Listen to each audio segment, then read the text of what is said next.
News Only 24. News Only 24. ঐতিহ্যবাহী the Statesman vintage and classic car rally অনুষ্ঠিত হতে চলেছে 19শে জানুয়ারি। এবার এই র্যালি 54 বর্ষে পদার্পণ করছে। র্যালিতে 4 চাকা ও 2 চাকা মিলিয়ে 150-রও বেশি গাড়ি অংশ নেবে। রয়্যাল ক্যালকাটা টার্ফ ক্লাব ময়দানে এর আনুষ্ঠানিক সূচনা করবেন army commander lieutenant general Ramchandra Tiwari.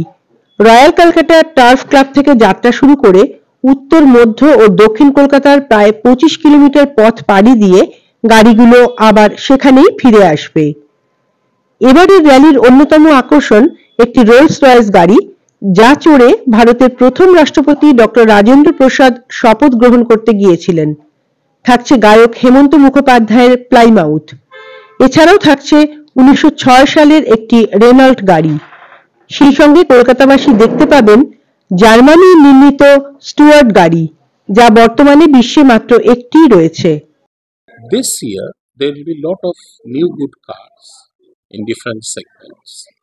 We have put it in this category from 1939, December 31st, 1939. That will be the vintage category. The classic category will be from 1940 to 1956. And the post-war category will be from 1945 to 1962.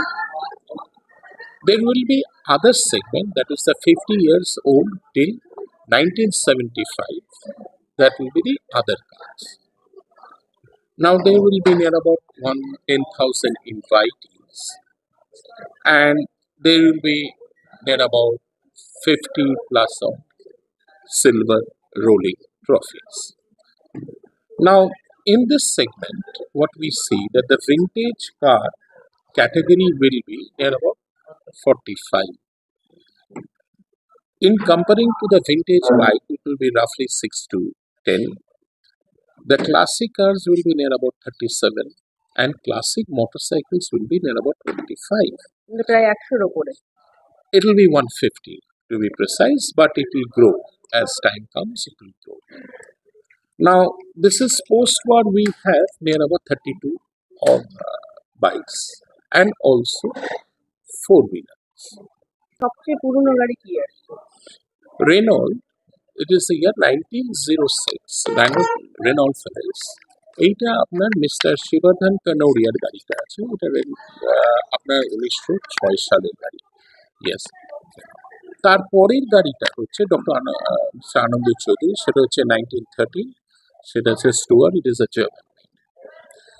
এই যে সেগমেন্টগুলো দেখা হয় সেখানে দেখা যাচ্ছে যে আপনার যে তার অথেন্টিসিয়েশন, তার রেস্টোরেশন, তার মেনটেনেন্স, এই প্রত্যেকটা জায়গায় দ্য জাজেস from different spheres of life, they are the master in the world. তারা আসেন, তারা গাড়িকে পর্যবেক্ষণ করে। On 17th it will be a pre-judging day, on 18th it will be a judging day, and on 19th it will be the rally day. রুটটা কি রাখছেন আপনারা? আমরা রুটটা দিয়েছি, we have to see, we have given a route, that route which touches the city of joy, means from starting from RCTC ground to the Red Road, then Choroni to Chittaranjan Avenue. Now the thing there is a lot of demand for the people, by the people, that the old Calcuttans, they prefer that it should be northern route. Somebody also said that yes, you must touch the vehicles there. So they are the masterpiece. So we say, considering their emotions, we said that the North Calcutta will be covered. North Calcutta, Central Calcutta, South Calcutta. So these three areas will be covered roughly at about 25 kilometers straight, because these cars have a speed of 30 kilometers per hour, 10, 12, 15, 30 kilometers. So you can well understand this car will be just taking the time to get. Some cars are pretty fast, but we have to keep it in mind that flyovers should not be touched. It should be in the lanes, in the highways, and even on the streets. And we say that so the people, the viewers, can have a look of this car. The most interesting thing is that we talk about the period costing, মানে 1927 সালের গাড়িটার সাথে ওই রকমই ড্রেসটা পরতে হবে। সেই জায়গায় থাকতে গেলে আপনাকে দেখতে গেলে সে তার ওনার তার ফ্যামিলি মেম্বার্স নিয়ে সেটাকেই এক্সিবিট করবে, এটা সত্যি খুব সুন্দর হয়। কলকাতা আমাদের গর্বের শহর।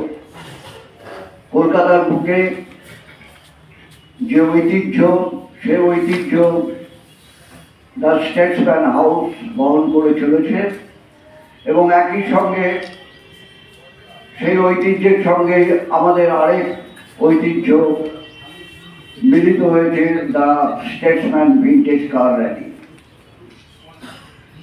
এই র্যালি শুধুমাত্র কিছু পুরনো গাড়ির প্রদর্শনী নয়, এই র্যালি একই সঙ্গে একটা চলমান বহমানতা।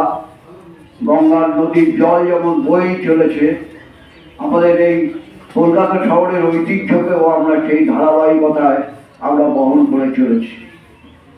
অতীত এবং বর্তমানের মিলমিশে ঐতিহ্য এবং আধুনিকতাকে সঙ্গে নিয়ে স্টেটসম্যানের এই ভিন্টেজ কার র্যালি আগামী 19শে জানুয়ারি হতে চলেছে।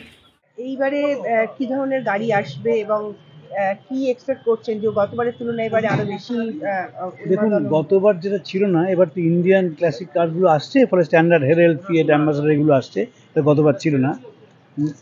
আমাদের যে ভিন্টেজ কার র্যালি হয় তাতে বেশ কয়েকটা 100 বছরের বেশি পুরনো গাড়ি আসছে। একটা রেনো আসছে, ফ্রেঞ্চ গাড়ি, সেটা 100 বছরের পুরনো। একটা স্টোয়ার আসছে 100 বছরের পুরনো। এখানে দুটো খুব মজার গাড়ি আসছে। একটা হচ্ছে যে গাড়িটিতে চেপে রাজেন্দ্র প্রসাদ শপথ নিতে গিয়েছিলেন ভারতবর্ষের প্রথম রাষ্ট্রপতি হিসেবে, সেই গাড়িটা আসছে, রোলস রয়েস। জ্যাকি শরফের একটা ট্রায়াম্প আছে, সেই গাড়িটা আসছে। একটা এরিয়াল মোটরসাইকেল আছে, 100 বছর বয়স হয়ে গেছে, সেইটা আসছে। আপনার কিছু ওয়ার্ড জিপ আসছে। হেমন্ত মুখার্জি একটা শেভরোলেট আছে, সেইটা আসছে। কিছু রোলস রয়েস আসছে, সবকটাই দেখবার মতন গাড়ি। ফলে ভিন্টেজ কার র্যালিটা আসলে কি জানেন তো, কলকাতার সঙ্গে পুরনো গাড়ির একটা যোগ আছে। এবং এই র্যালিটা না হলে এই গাড়িগুলো সংরক্ষিত হতো। কিন্তু যেমন আমরা হেরিটেজ বাড়ি রাখি, যেমন আমরা হেরিটেজ বই রাখি, কলম রাখি, তেমনি গাড়িও একটা বড় হেরিটেজ, সেইটা স্টেটসম্যান না থাকলে হতো না। যারা মেনটেন করেন তারা যত্ন করেই মেনটেন করেন। এই প্রথম কথা হচ্ছে, পার্টসও সবসময় পাওয়া যায় না। আজকাল সুবিধা যে বিলেত থেকে পার্টস আনা যায়, সেই পার্টস আনিয়ে তারা লাগান, আর সেইভাবে গাড়িগুলো রাখা হয়।